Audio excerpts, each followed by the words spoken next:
안녕하세요. 마라나타 캐나다 교육교회 조롬입니다. 오늘은 기독교의 기본 진리 37번째 시간 하이델베르크 교리문답 제33주일에 관한 내용입니다. 사람이 살아있는 믿음을 갖고 있음을 어떻게 알 수 있을까요?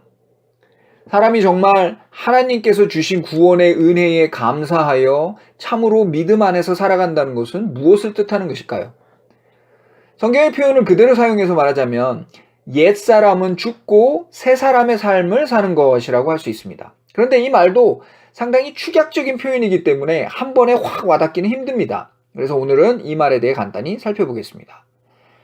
먼저 옛사람은 무엇이고 그것이 죽는다는 것은 무슨 뜻인가? 옛사람은 한마디로 태어난 그대로 있는 상태를 말합니다.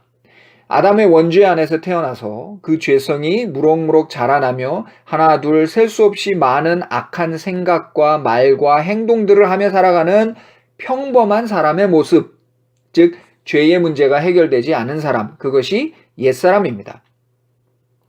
사람의 기준으로 보면 착한 사람처럼 보일 수도 있지만 옛사람과 새사람을 구분하는 것은 사람이 사는 세상의 기준에 따르는 것이 아닙니다. 말투나 하는 행동은 예수님이 따로 없어 보이는 그런 사람일지라도 그 마음에 하나님보다 앞선 무언가가 들어있다면 그것은 아직 옛사람이 고스란히 살아있는 것입니다. 자식이 좋은 대학에 가게 해달라고 수능 기도회에 나와 손이 발휘되도록 기도를 한다거나 그렇게 명문대를 갔다고 나중에 하나님의 은혜에 어쩌고 저쩌고 하면서 교회 앞에 나와서 간증을 하는 것 등은 사실은 하나님을 믿는 것이 아니라 오히려 다른 신을 섬기고 있는 심각한 죄악인데 그것을 죄로 여기지도 않고 그것에서 떠날 생각도 않고 있으니 그런 것이야말로 옛사람이 아주 팔딱팔딱 활력 있게 살아있는 모습입니다. 결국 옛사람이 죽는다는 것은 자신이 하나님 앞에 천하의 대역 죄인임을 깨닫고 그것이 얼마나 통탄할 일인지를 알게 됨으로써 치를 떨고 가슴을 쥐어 뜯으며 그 모든 죄로부터 도망치는 것, 그것이 옛사람을 죽여나가는 일입니다. 그럼 반대로 새 사람은 무엇이고 그런 삶을 산다는 것은 어떻게 사는 것일까요? 사실 옛사람과 그런 삶을 한마디로 정의하기가 쉽지 않은 것처럼 새사람과 그 삶도 마찬가지입니다. 하지만 굳이 짧은 문장으로 요약을 해보자면 성경의 한 구절을 들어보겠습니다. 신약의 로마서라는 성경에 보면 이런 말씀이 있습니다. 하나님의 나라는 먹는 것과 마시는 것이 아니요 오직 성령 안에 있는 의와 평강과 희락이라. 예수 그리스도를 통해 값없는 구원을 얻어서 하나님의 나라에서 살아가는 사람의 모습을 한마디로 표현하자면 이렇게 할 수가 있죠.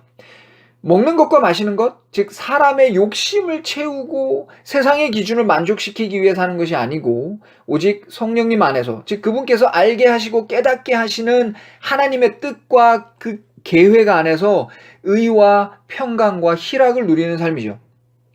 의와 평강과 희락. 사람이 나쁜 생각을 하면 그 순간부터 잠자리가 편치는 않습니다.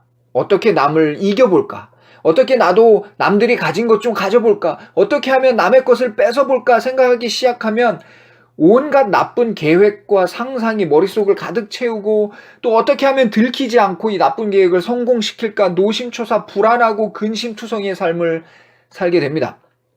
겉으로는 드러나지 않을 수 있어도 그 사람의 마음속에는 참된 평강이 없죠. 희락, 즉 기쁨이 없습니다. 하지만 참된 믿음이 있고 그래서 그 믿음 위에서 끊임없이 옛사람을 죽이고 새사람으로 살아가는 사람의 가장 큰 특징은 바로 평강이고 기쁨입니다. 비록 다른 사람들과 똑같이 일상의 피곤함도 있고 때로는 힘든 일도 생기지만 세상 사람들과 다른 점, 죽은 믿음을 가진 외식하는 자들과 다른 점은 그것을 이겨내고 극복할 수 있는 참된 위로가 있다는 점입니다. 그래서 일상의 피곤함을 풀기 위해 방탕한 행동을 하지 않고 힘든 일이 생길 때 인간적인 해결책을 도모하지 않습니다. 그 모든 일에 하나님의 뜻이 있음을 알고 하나님의 뜻은 언제나 선한 결과로 향한다는 것에 대한 확고한 믿음이 있기 때문에 그릇된 생각과 말과 행동을 하기보다는 오히려 더욱 하나님 보시기에 선한 말과 행동을 하려고 노력합니다.